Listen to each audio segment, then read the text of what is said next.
자, 여러분 안녕하세요. 이번 시간 여러분들한테 연말정산 추가자료 입력 메뉴에 대한 부분을 시작해 보려고 합니다. 이 연말정산 추가자료 입력을 진행하실 때는 보험료에 대한 내용, 의료비에 대한 내용, 교육비, 기부금 이런 내용들이 있습니다.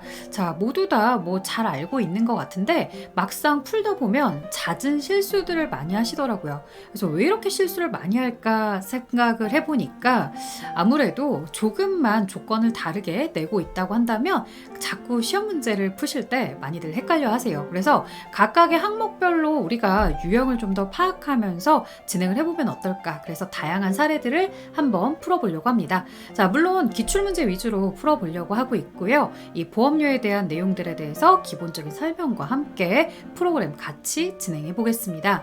자, 이 자료는 아직 올려드리진 않았는데요. 이 내용도 역시나 여러분들한테 공개는 해드리려고 합니다. 이거 자료 어디에서 다운받아요? 라고 이제 질문하시는 분들이 종종 계시는데 바로 이 카페에서 다운을 받으실 수 있고요. 자, 전산회계 1급까지 이런 내용들이 들어와 있는 상태인데 앞으로도 많은 내용들을 담아 놓을 계획입니다.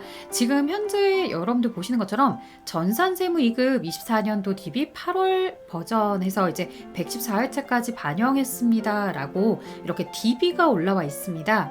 자, 아무래도 이 연말정산 추가자료 입력에 대해서는 각각의 급여 자료를 가지고서 우리가 소득세가 산출되도록 연말정산 추가자료 입력을 입력하다 보니까 그 부양가족에 대한 나이라든가 DB에 대해서 정확하게 조건이 또 맞아야지만 풀 수 있더라고요. 그래서 과거의 DB를 우리가 그냥 그대로 이용하는 데에는 문제를 푸는데 좀 한계점이 있죠. 그래서 모두 다 과거의 기출들을 24년 버전으로 업데이트를 진행한 사례입니다. 그래서 여러분들 여기 들어오셔서요. 압축 다운받아서 풀어 놓으신 다음에 안에 R 모양이 쌓여있는 R집 exe 파일이 있을 거예요. 다운받으셔서 회사 코드 재생성 하신 다음에 진행을 해주시면 됩니다. 자, 그러면 자료는 어디 있나요? 라고 하는데 자료 아직 안 올렸어요. 아마 이 다음 게시물이나 이 다음에 올라가게 될 텐데요. 자료를 아직 올리지 않은 이유는 계속해서 편집하고 분석하고 이런 과정들에 있습니다. 그래서 이런 내용들이 모두 다 끝나면 보험료 이후에 교육비와 의료비와 또 기부금 이런 내용들 순차적으로 올려드리도록 하겠습니다. 자, 이제 보험료다라고 해서 이제 보험료에 대한 내용이 나오고 있습니다. 여러분들 잘 아시는 것처럼 보장성 보험료에 대해서만 우리가 입력을 할 수 있습니다. 자, 이 보험료를 입력하는 취지부터 조금 생각을 해주세요. 여러분들 우리가 근로소득자에 대해서 배우고 있죠. 이 근로소득자들에 대해서는 사실 사업소득은 자신이 소득을 벌어들인 거에 대해서 마이너스 필요경비를 진행해서 우리가 사업 소득 금액이 얼마가 나왔구나. 그럼 이 소득 금액에 대해서 내가 세금을 내야겠다. 이렇게 됩니다. 문제는 근로소득 같은 경우는 사실 사업소득처럼 필요경비라는 걸 산출하기가 쉽지 않아요. 내가 월급을 받기 위해서 그 연봉을 받기 위해서 1년 동안 얼마나 지출을 했을까라고 할 때 그 지출되는 내용들에 대해서 집계한다는 게 사실상 쉽지가 않습니다. 그래서 근로소득의 경우에는 근로소득 공제다라고 해서 일정한 표를 가지고 그 표에 의해서 이 정도 금액 수준이면 이 정도의 지출을 인정하고 있대라고 표준 데이터를 주는 거죠. 그런 과정을 통해서 근로소득 공제를 차감합니다. 그런데 모든 근로소득자에게 그것만 적용하기는 조금은 어려운 점이 있더라는 거죠. 사람들마다 보험을 많이 가입하는 사람들도 있고 의료비 지출이 많았던 사람들도 있을 거고 교육비 지출이 많은 사람들도 있을 겁니다. 그런데 그러한 부분들을 모두 다 무시하고 동일하게 세금을 내세요 라고 한다면 아마도 자신의 형편에 따라서 세금을 내기 어려운 사람들도 있을 거고 또 세금을 내는데 별다른 부담을 느끼지 않는 사람들도 있을 거예요. 자, 우리 소득세 인세의 조건을 가지고 있죠. 사람의 인적사항을 고려해서 징수해 가고 있습니다.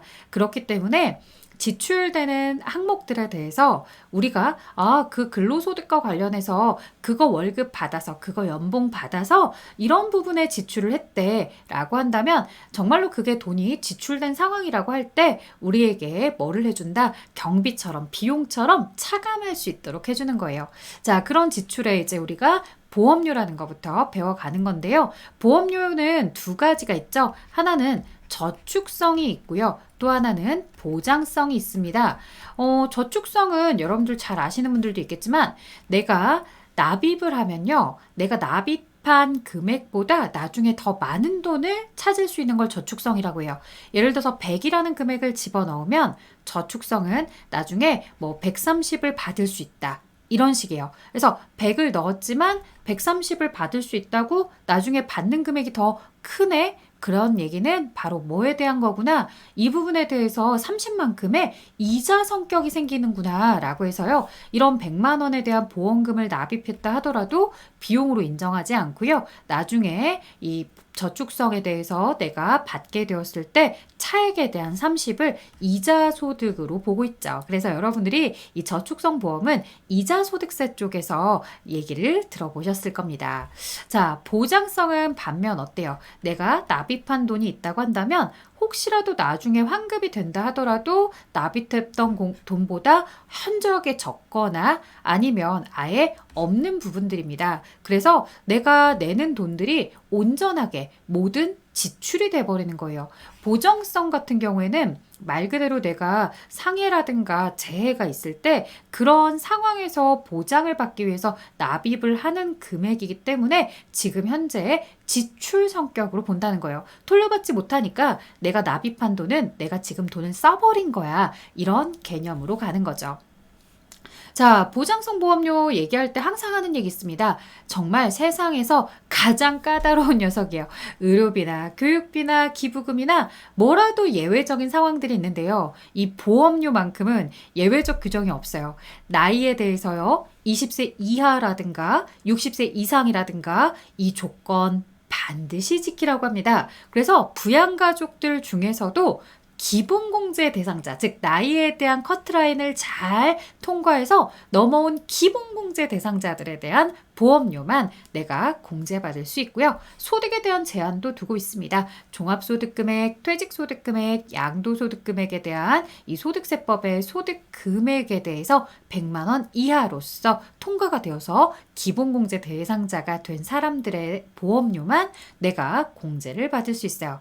자, 이렇게 내용을 얘기해 드렸고요. 각각 보험료별로 100만 원을 한도로 한다라고 되어 있습니다. 자, 그 내용은요. 사실 기본공제 대상자에 대한 일반 보험료도 있고요. 그 다음에 장애인 전용 보장성 보험도 있습니다. 이때 주의사항은 뭐냐면 나의 부양가족이 장애인이라고 해서 무조건 장애인 전용 보장성 보험료로 넣는 거다? X 아닙니다. 자, 나의 부양가족이 장애인이라 하더라도 일반 보험에 가입했다면 일반 보험료 자리에다가 넣어주셔야 됩니다. 자, 이 장애인이면서 장애인 전용 보장성 보험에 가입했다라고 하면 그때 장애인 전용 자리에 넣어주시고요. 자, 우리가 장애인 전용 보장성 보험료도 최대 100만 원까지 일반도 최대 100만 원까지 이렇게 됩니다. 그래서 실제로 이제 세액공제 금액은 내가 납부할 근로소득세 금액이 있다면 그 금액에 대해서 장애인 전용이다 라고 하면 100만 원의 15%에 해당하는 15만 원에 대한 세금을 차감해 줄게. 100만 원의 12%에 해당하는 12만 원의 세금을 차감해 줄게. 12만 원은 안 내도 돼. 이렇게 얘기를 해주는 거예요. 자, 그런 내용들까지 같이 기억을 해주시면 나중에 전산세무 1급 하실 때 좀 많이 수월합니다. 자, 생명보험입니다. 상해보험도 있고요. 화재보험 있습니다. 주택임차 보증금 반환을 보증하는 보험 보증에 가입해서 납입한 보험료다라는 표현까지 있는데요. 보통은 여러분들한테 화재보험이나 자동차 보험 이 정도가 자주 등장을 합니다. 자, 자동차 보험이 대표적인 보장성 보험의 사례이죠. 보험에 대한 기간이 지나면 돌려받는 금액은 거의 없고요. 모두 다 내가 자동차 보험 기간에 끝나버리는 돈들이죠. 저 블랙박스 때문에, 저 주행거리 때문에 환급받았어요. 뭐 이렇게 얘기하실지라도 실제로는 내가 납입한 부분이 더 크더라. 이렇게 생각을 해주셔야 되겠죠. 자, 이제 여기까지 설명을 하고요. 여러분들과 함께 114회차 기출부터 보도록 할게요. 제가 또 욕심이 많아서 잠깐 보여드리고 끝내지 않아요. 그래서 여러분들이 내용을 들으시면서 기출문제 한 서너 개 풀었더니 나 이제 이해가 충분해 라고 한다면 강의를 중간에 끊고 다음 파트로 넘어가셔도 좋아요. 하지만 아니야. 나 끝까지 계속 담금질 하듯이 계속 반복해서 강의 들으면서 내가 명확하게 헷갈리지 않고 넘어갈 거야 라고 하시는 분들은 영상을 끝까지 봐주세요. 자, 그러면 114회차 시작해 보도록 할게요. 홍상현 본인, 이명지, 홍라율 이렇게 되어 있습니다. 자, 현 근무지의 총 급여액이 나와 있지만 이 부분에 대해서는 본인입니다. 본인은 급여에 대한 내용의 기준 금액이 없습니다. 전액 공제 가능한 상태이죠. 자, 문제는 배우자입니다. 소득과 나이를 본다고 했을 때요. 배우자 나이를 보지 않습니다. 그렇기 때문에 배우자의 나이가 문제가 되는 것은 아니고 총 급여 600입니다. 자, 여러분들 이 내용을 들으시면서 사원 등록에 대한 내용까지 같이 학습하실 수 있겠네요. 총 급여, 근로소득만 있을 때에는 얼마까지만 나의 기본공제 대상자가 될 수 있다? 500. 500 이하까지만 나의 기본공제 대상자가 될 수 있습니다. 자, 그렇기 때문에 600만 원이었던 배우자, 소득에서 탈락입니다. 혹시라도 배우자를 위해서 납부한 보장성 보험료가 있다 하더라도요, 이 부분에 대해서는 공제받을 수가 없습니다. 자, 본인의 자동차 운전보험료 당연히 가능하고요. 자녀 가겠습니다. 19년생 자녀 20세 이하의 기본공제 대상자이고요. 소득이 없었습니다. 자, 이를 위한 일반 보장성 보험료 공제가 가능합니다. 자, 그런데 입력하려다 생각하니까요. 자동차 보험도 일반이고요. 그 다음 자녀를 위한 보험료도 일반입니다. 80과 50 두 금액을 합치면 130이라는 금액이 나오죠. 앞서 한도가 100이라고 얘기를 들었습니다. 이거 그러면 내가 130을 다 입력하면 안 되는 거 아닌가? 100에 잘라서 입력해야 되나? 그럼 여기가 50이고 이 사람도 50? 아니면 이 사람이 80이고 여기가 20? 어떻게 해야 되지? 자, 이런 고민은 큰 의미가 없어요. 물론 100만 원만 입력한 것도 정답 인정은 해줍니다. 하지만 여러분들은 그냥 그런 고민들 하지 마시고요. 괜히 실수만 하게 돼 있어요. 우리가 전체 금액, 해당 사항이 있는 금액이라고 한다면 다 넣어주는 방향으로 풀이해 주시면 좋을 것 같습니다. 자, 114회차 한번 같이 풀어보도록 하겠습니다. 여러분들 프로그램 우리 같이 한번 열어볼까요? 자, 제가 한번 프로그램을 열어보도록 하겠습니다. 앞서 여러분들에게 DB를 드렸었는데요. 그 DB 이렇게 압축을 풀면 EXE 파일이죠. EXE 파일의 특징은 더블 클릭을 하시게 되면 되는 거고요. 자, 더블 클릭을 했을 때 이렇게 팝업 창이 나온다는 건 기존에 해당하는 DB 넘버가 있기 때문에 이렇게 나오는 거죠. 자, 압축을 푸는 과정들을 여러분들이 물론 알고 계시는 분들은 영상을 점프해서 보시고요. 잘 모르겠어요 라고 하시는 분들은 같이 함께 봐주세요. 자, 이렇게 압축을 풀면요. 지금 보시는 것처럼 팝업 창이 뜰 거예요. 이 팝업 창은 닫으세요.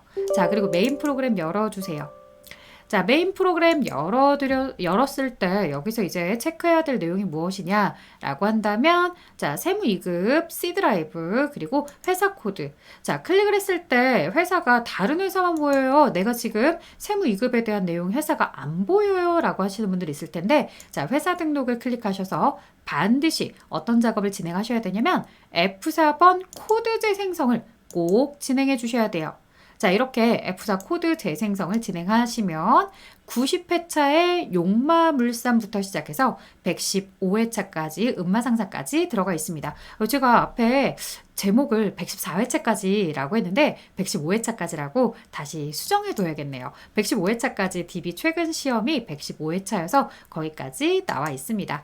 자, 이제 114회차 효원상해에 대해서 우리 한번 문제를 풀어보도록 하겠습니다. 원천징수 파트로 와서 풀어봐 주시겠고요. 자, 저희는 연말정산 추가자료 입력 메뉴였습니다. 자, 이 연말정산 추가자료 입력이다 라고 했을 때 반드시 조심하실 점은 전체 사원 불러오기를 먼저 진행해 주셔야 되겠죠.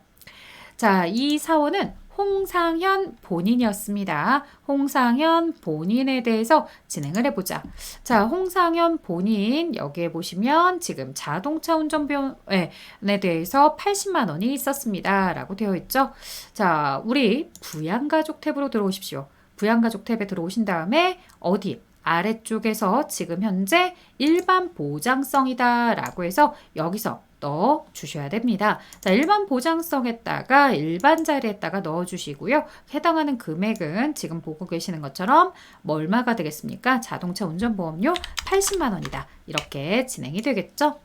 자, 종료 버튼 누르시고요. 그 다음에 배우자와 자녀가 있습니다. 사실은 배우자도 관계 3번으로 하신 다음에 부로 등록을 하시게 될 텐데요. 여기선 보험료만 보기로 했으니까 보험료만 넣도록 하겠습니다. 자, 자신의 자녀는 4번으로 등록을 해주시면 되겠고요. 기억이 잘 안 나시면 사원 등록 메뉴에서 등록하고 오셔도 좋습니다. 자, 율, 그 다음에 내국인 190827-4842-416번이다. 소득이 없는 20세 이하의 자녀였더라. 이 자녀와 관련해서 우리는 보험료, 일반 보장성 보험료다라고 해서 일반 보험에 50만 원을 기록해 두자. 자, 50만 원을 넣어줬습니다. 이렇게 되면요. 종료 버튼 누르시면 지금 본인과 이 자녀에 대한 보험료가 들어가 있고요. 자, 위에 상단에 연말정산 입력 탭을 눌러줍니다. 연말정산 입력 탭을 눌러주시면 빨간색으로 일반이다 라고 해서 보험료 자리에 일반이 들어간 걸 보실 수 있으실 텐데요. 자, 이 상태에서 여러분들 뭘 진행해 주시냐면 반드시 모든 연말정산에 대한 부양가족 신용카드, 의료비, 기부금, 연금저축, 월세까지 다 입력하면요. 맨 마지막에 반드시 F8번 부양가족 부양가족대 불러오기를 반드시 진행해 달라고 합니다. 자, 이렇게 F8을 눌렀더니요. 지출액은 130인데 공제 대상 금액 한도 금액으로 알아서 자동으로 잘라주고 있는 걸 볼 수 있었습니다. 자, 그래서 이 사람이 오른쪽에는 공제를 받을 수 있는 최대 액수에 맞춰서 오른쪽에 산출이 됩니다. 만약에 납부세액이 나오는 아주 금액이 컸던 직원이라면 사실은 100만 원의 12%인 12만 원까지가 오른쪽 공제 금액에 표기될 수 있는 가장 큰 금액이겠죠. 자, 어찌되었든 이런 내용들까지 여러분들이 해석을 하시면서 풀 수 있다면 너무너무 좋을 것 같아요. 자, 113회차에도 역시나 보험료에 대한 내용이 등장을 하고 있었습니다. 자, 1132번에서 파토상회다라고 들어와 보도록 하겠습니다. 자, 해당하는 내용도 마찬가지로 본인, 부친, 그리고 누나에 대해서 나오고 있습니다. 장애인이에요. 그래서 나이와 상관없이 장애인이다라고 했으니 장애인에 대해서 소득만 없다면 나의 기본공제 대상자. 자, 부친에 대해서 일용근로소득금액이다라고 나오는데요. 일용근로소득은 일반 근로소득과 달리 전액 분리과세가 됩니다. 전액 분리과세가 된다는 건 내가 그 일용근로소득을 받을 때 세금을 상대방, 소득을 주는 사람이 가져간 내 그대로 세금의 신고와 납부가 끝난 상태를 얘기하는 거예요. 이런 상황에서는 5월달에 종합소득 신고할 금액이 빵원, 제로예요, 제로. 그러니까 일용근로소득 금액은 얼마가 잡히든 상관없어요. 그 사람은 나의 나이만 오케이 된다면 기본공제 대상자가 됩니다. 자, 이런 내용들을 여러분들이 기억하셨다면 앞서 사원 등록에서 입력하고 와도 돼요 라고 했었잖아요. 자, 함춘식 본인의 부양가족 명세 탭으로 들어오셨을 때 만약에 내가 입력을 하고 싶더라. 1번 소득자 직계존속 부친 함덕주 이렇게 이제 등록을 해주는 거죠. 그래서 5012-23-1589-321번이었습니다. 자, 74세로서 우리가 경로우대도 체크되면 물론이며 그리고 또 일용근로소득은 내가 전액 분리과세합니다. 자, 누나 6번의 형제 자매 함경리 이렇게 넣어줄 수 있겠네요. 자, 881229-2509-019 자, 중증 환자입니다. 나이는 원래 36세라서 안 되었었지만 5번 장애인이다 라고 하면서 중증 환자는 3번으로 이렇게 넣어줄 수도 있겠죠. 자, 이런 내용들로 여러분들이 넣어주셨다고 한다면 연말정산 추가자료 입력을 다 입력한 다음에 오셔도 좋습니다. 자, 전체 사원 불러오기 클릭 예스 이렇게 이제 진행을 하신 다음에 함춘식 부양가족으로 넘어오셔서 문제를 풀어보는 거죠. 자, 부친의 일반 보장성 보험이다 라고 되어 있어요. 함덕주 함덕주 부친의 지금 일반 보장성 보험료 기본공제 대상자로 들어왔다면 보험료는 모두 입력할 수 있어요. 부적합한 사람이 아니라면 보험료는 모두 입력할 수 있다. 따라서 아버지에 대한 일반 보장성 보험이다 라고 해서 50만 원의 일반 보장성 보험을 넣어주시면 됩니다. 자, 그 다음에 본인의 저축성 보험입니다. 자, 본인의 보험료가 안 되는 게 아니죠. 저축성이라서 땡! 입력하시면 안 됩니다. 자, 그 다음에 이제 장애인 전용 보장성 보험이다. 자, 함경리. 사실 누나가 일반 보장성 보험료를 가입하고 납입했을 수도 있는 거죠. 그런데 여기는 장애인으로서 장애인 전용 보험을 납입한 사례를 이야기해주고 있습니다. 자, 이렇게 두 가지로 나눠서 입력을 하셔야지만 50만 원 전체, 70만 원 전체, 각각 100만 원, 100만 원 한도 안에서 공제가 가능합니다. 장애인이라 하더라도요, 장애인 전용이 아닌 일반이었다라고 한다면 부친의 50과 그 다음에 누나의 50만 원까지만 해서 공제를 받게 되겠죠. 자, 그런 상태로 이제 여러분들 잘 학습하셨고요. 앞에 설명드렸던 것처럼 일반과 장애인의 각각 진행이 되었다. 부양가족 탭 불러오기. 사실 한 항목 하고서 그때마다 하시는 거 아니에요. 매번 하는 거 아니고 마지막 최종 버튼을 눌러주셔야 되는데 저는 여러분들한테 이 학습용으로 보시라고 먼저 이렇게 눌러봐 드린 겁니다. 자, 이런 내용들을 체크해서 같이 보시면 좋겠고요. 이제 112회차도 가보도록 할게요. 어때요, 여러분들? 제가 기출문제 가지고 왔는데 내용을 계속해서 풀다 보니까 114회차 나오고 113도 나왔는데 112회차도 나왔다는 거야? 이 얘기는 거의 대부분에 대해서 나오는구나 라는 걸 알 수 있을 거예요. 자, 전 다시 한번 전체 자원 불러오기에서 김민수 본인에 대한 내용부터 가겠습니다. 자, 부양가족 탭으로 가시게 되면 본인은 들어와 있고요. 모친에 대해서는 입력이 되지 않아서 1번 모친 한미녀에 대해서 등록을 먼저 진행해 볼게요. 551211에 211 그 다음에 3251번이다 라고 되어 있고요. 장애인 복지법상의 장애인이다 라는 표현도 있어요. 이럴 경우에는요. 60세 이상으로서 체크하셔도 좋고요. 장애인 복지법상의 장애인이니까 5번 장애인으로 하신 다음에 장애인 체크하셔도 좋습니다. 어떤 방식으로 하든 두 가지 모두 다 정답 인정입니다. 자, 하지만 문제 조금 더 보겠습니다. 원천징수 대상 금융소득 금액이 1,000만 원이에요.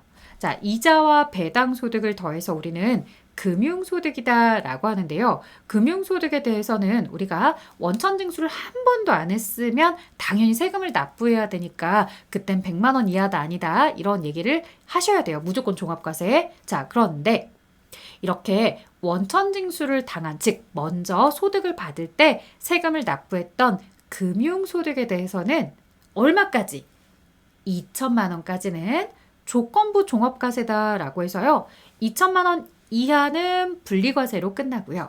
2천만 원이 넘어갈 때만 종합소득신고를 하라고 합니다. 자, 그러면 이런 원천징수 대상 금융소득 금액이 1,000만 원이다? 2천만 원 이하네? 그러면 조건부 종합과세이니까 조건에 적합하지 않으니 분리과세로 그대로 끝나버리면 되겠구나. 소득 받으면서 원천징수한 걸로 그대로 끝나면 되겠구나. 그 얘기는 5월 달에 종합소득 신고할 금액이 없구나. 이런 표현입니다. 자, 그래서 나의 기본공제 대상자 될 수 있었고요. 그 다음에 장애인이다 라고 했을 때 장애인복지법 1번으로 선택을 하겠죠.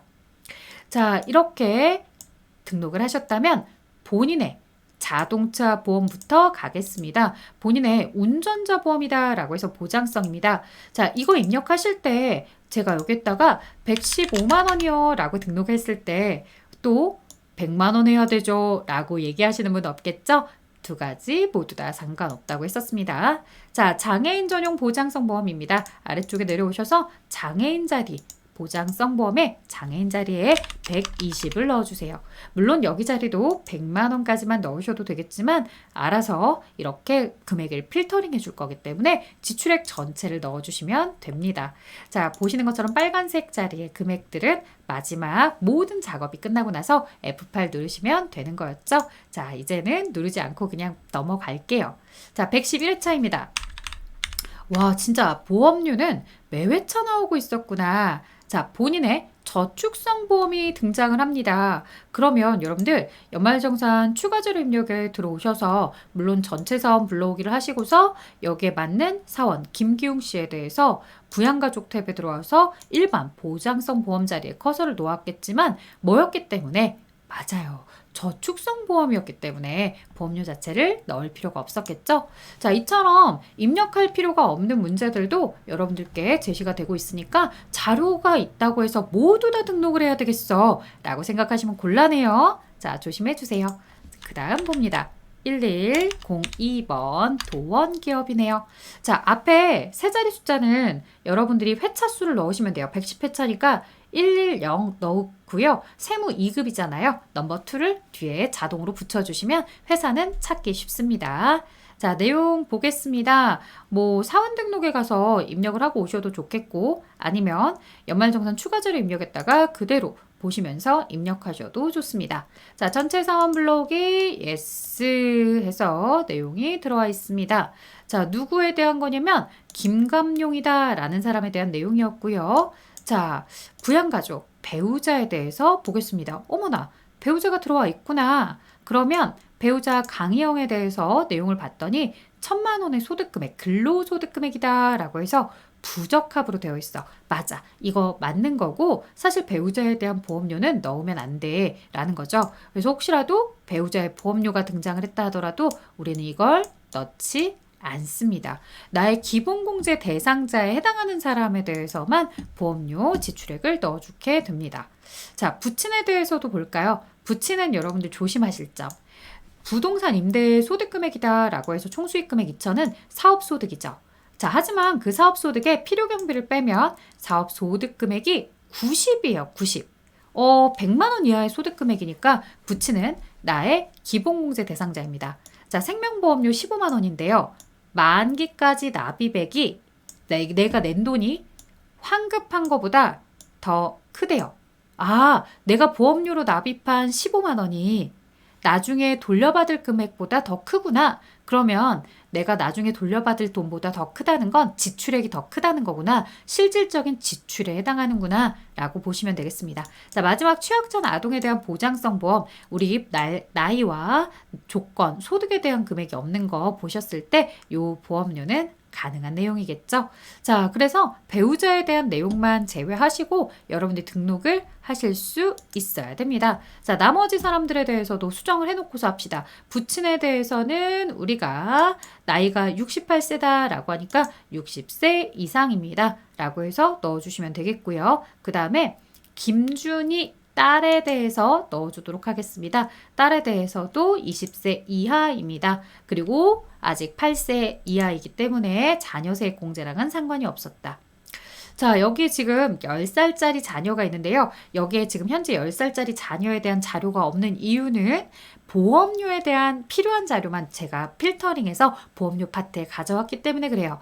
이 아이를 위해서는 뭐 교육비라든가 의료비라든가 기부금이라든가 이쪽에 항목이 나오면 그때 활용해서 수정을 해주시면 됩니다. 자, 일단은 보험료와 관련된 사람들만 보자. 김감용 자동차 보험. 자, 본인에 대한 자동차는 일반 보험이다 라고 해서 국세청 쪽에다가 넣고서 30만 원을 넣어주시면 되겠습니다. 자, 종료 버튼 눌러주시고요. 그 다음 계속해서 볼게요. 부친, 김수필 부친에 대한 내용에 대해서도 15만 원의 보장성 보험입니다 라고 해서 넣어주시면 되겠고요. 배우자 넣지 않도록 조심해 주셔야 되겠죠. 자, 마지막 김준희 딸에 대한 보장성 보험이다 라고 해서 딸에 대한 보장성 보험 35만 원까지 넣어주셔야 되겠습니다. 자, 이렇게 했을 때 우리가 보험료 전체 80만 원까지밖에 안 되기 때문에 뭐 누구 금액을 덜 입력하고 그럴 필요는 없겠죠. 자, 그래서 이렇게 세 가지 금액들 넣어놓은 거 다시 한번 같이 보셨습니다. 자, 109회차로 넘어가서 풀어보도록 할게요. 아니, 교수님 왜 이렇게 많아요? 라고 하시는데 이거 여러분들 제가 앞에서도 설명드렸죠? 저는 진짜 욕심이 많아서 많은 기출문제를 가지고 왔어요. 여러분들이 나 이제 그만 풀어도 될 것 같아. 그러면 강의 여기서 종료하셔도 좋고 아니야 혹시 또 몰라 라고 하시는 분들 혹은 나 자꾸 틀리더라 라는 분들은 계속 봐주세요. 자, 109회차 첨부전자 들어와 있습니다. 자, 내용들 한번 볼까요? 여기 진도준, 진도진, 진시진이다 라고 해서 나와 있습니다. 각각의 보장성 보험이다 라고 나와 있고요. 초등학생, 유치원생에 대한 모두 다 소득이 없기 때문에 이들에 대해서 여러분들은 넣어주시면 됩니다. 자, 부양가족이 들어있지 않았었기 때문에 아마 실제 시험은 이렇게 진도진 이러면서 문제를 풀어줬을 것 같아요. 14013일에 3165610 이렇게 해서 20세 이하 나의 자녀입니다 라고 표현을 해줬겠죠. 진시진이다 라고 하면서도 똑같이 17011에 3165115 이렇게 해서 20세 이하 자녀다라고 하죠. 7살짜리 자녀 세액공제에 들어오지 않아요. 이거 어차피 자동으로 체크되는 거니까 크게 신경 안 쓰셔도 되겠고요. 자, 진도준 본인의 보장성 보험이다라고 해서 누가 장애인이거나 그런 적 없었기 때문에 일반 보장성 자리에다가 220. 자, 사실은요. 본인만 입력해도 이미 한도가 꽉 차버렸죠. 그래서 사실은 진도진이나 진시진에게 입력을 하지 않았어도 금액은 정답 인정을 받을 수 있었을 텐데요. 자, 그럼에도 불구하고 저는 모두 다 명확하게 대상이 되는 금액을 다 입력해주는 방식이 좋다고 봅니다. 실제로 시험 문제에서도 이렇게 100만 원 이상인 경우에 정답으로 해줄게요 라고는 하지만 그래도 확정 답안은 각각의 해당 사항들이 있는 사람들 모두 다 등장을 하고 있기 때문에 그래요. 자, 그 다음에 108회차. 자, 108회차다라고 해서 내용을 볼게요. 그런데 108회차 특징은요. 뭐가 없어요, 여러분들? 부양가족 리스트가 없네요. 1082. 자, 뭐지? 왜 부양가족 리스트가 없지? 연말정산 추가적인 입력도 들어갈 건데요. 여기 이런 표현이 있어요. 계약자와 피보험자 모두 본인입니다. 이렇게 되어 있네요. 아하, 여기 지금 나오는 사람이 뭐 최철수인지 신영식인지는 문제를 좀 더 보면 알겠지만 아마 뭐 신영식 씨였다라고 한다면 이 신영식 씨 본인의 일반 보장성 보험료 200, 저축성 보험료 150이었나 보네요. 자, 그렇다면 신영식 본인에 대해서 일반 보장성에다가 여기 자리에 100만 원도 좋고 200도 좋다. 자, 하지만 350은 안 된다. 왜 안 된다? 저축성 보험은 넣지 말아라. 이렇게 봐주시면 되겠습니다. 자, 신영식 씨에 대해서 여러분들 보시는 것처럼 200 혹은 또는 100만 원도 정답 인정해줬다. 라고 해서 내용 나왔습니다. 자, 다음 문제 보도록 하겠습니다. 107회차입니다. 107회차 2번 등장을 하고 있다. 자, 본인, 동생 이렇게 해서 이제 나와 있는데요. 연말정산 추가적인 입력. 원래 나이로 따지자고 한다면 우리가 나이 때문에는 뭐 할 수가 없었겠지만 동생에 대한 보험료를 넣을 수가 없었겠지만 뭐 때문에 우리가 지금 보시는 것처럼 장애인 복지법에 따른 장애인이었기 때문에 가능한 거죠. 그래서 강성찬이다 라고 해서 내용이 나와 있습니다. 자, 여기 장애인 이렇게 표시를 해주겠습니다. 자, 그 다음에 뭐 장애인 복지법에 따른 장애인입니다 라고 되어 있으니까요. 경로우대랑은 상관없이 장애인 복지법 체크. 자, 여기 나이가 제가 업데이트를 한다고 했는데도 저도 또 하나 실수했네요. 본인의 나이와 그 다음에 요 형제 자매의 나이가 한 살씩 좀 어리게 되어 있죠. 이 부분은 이제 연도가 바뀌면서 업데이트가 돼서 그렇습니다. 원래 출생연도의 나이가 이렇게 되어 있다면 제가 이제 입력했던 나이는 조금 달라진 거고요. 자, 나이는 어차피 둘 다 기본공제 대상자를 따지는데 장애인이고 본인은 나이가 필요하지 않았었기 때문에 그대로 우리가 입력 들어가 보도록 할게요. 아래 생명보험이다 라고 해서 보장성 보험. 자, 본인의 생명보험, 보장성 보험이다 라고 해서 240. 자, 그 다음에 여기 동생의 장애인 전용 보장성 보험이다 라고 해서 여기 아래쪽에 장애인 자리에다가 170을 기록해 줍니다. 물론 두 가지 금액 모두 다 100만 원, 100만 원 이렇게 넣어도 상관은 없었겠죠? 자, 어찌되었든 두 사람에 대한 금액들을 240 그리고 동생에 대해서도 170 모두 입력을 해줬다. 자, 이제 106회차도 들어가 볼게요. 106회차. 그 다음에 연말정산 추가자료 입력이다 라고 해서 들어와 보자. 전체 사원 불러오기 yes. 이렇게 이제 진행을 해주시겠고요. 문지율 씨로 들어가 보았습니다. 자, 본인에 대해서 나와 있고요. 그 다음에 문가영 자녀입니다. 문가영 자녀 17세로서 우리가 20세 이하 자녀입니다. 라고 이렇게 표시를 해주시면 됩니다. 자, 본인에 대한 자동차 운전보험. 자, 본인 일반 보장성 보험료, 자동차 보험. 자, 이게 보장성 보험입니다 라고 명시를 안 해도 자동차 운전자 보험이 나오면 모두 보장성으로 해석하셔야 돼요. 이건 수험생이 스스로 판단할 줄 아셔야 돼요. 근데 지금까지 나오는 자동차 운전면허 하면 다 뭐예요? 자동차 운전자 보험은 일반 보장성이었죠. 자, 자녀 문가영에 대해서도 일반 보장성 보험이었다 라고 해서 50만 원을 기록해 줍니다. 자, 이렇게 해서 두 가지 170만 원이 나오게끔 하세요 라고 하는 거죠. 혹은 170이 나오지 않았다 하더라도 이 자리가 100만 원이어도 정답 인정은 하겠습니다 라고 얘기해 줍니다. 자, 그 다음 계속해서 105회차 들어가 보자. 자, 105 2번의 미수상회. 그 다음에 연말정산 추가자료 입력. 자, 어때요, 여러분들? 처음에 틀만 잘 잡아 놓으니까 반복해서 하니까 어때요? 너무 금방 하겠는데? 이런 생각 드시나요? 네, 제가 그걸 노리고 있는 거예요. 본인, 최미남. 자, 그 다음에 딸, 최지우다 해서 초등학생, 우리 20세 이하 자녀. 자, 그 다음에 아들에 대해서도 초등학생이다. 최건우, 20세 이하 자녀. 자, 이렇게 이제 체크를 해줬습니다. 그리고 나서 최미남 본인부터 보장성 보험이다 라고 해서 160입니다. 사실 이것만 입력해도 끝이죠. 근데 우리가 또 시험 문제 충실하게 풀기 위해서는 누구도 해주고 최지우라는 자녀 50도 해주고 보장성 보험 저축성이 아니잖아요. 그러면 일단 등록은 하는 거죠. 보장성에 45만 원 입력.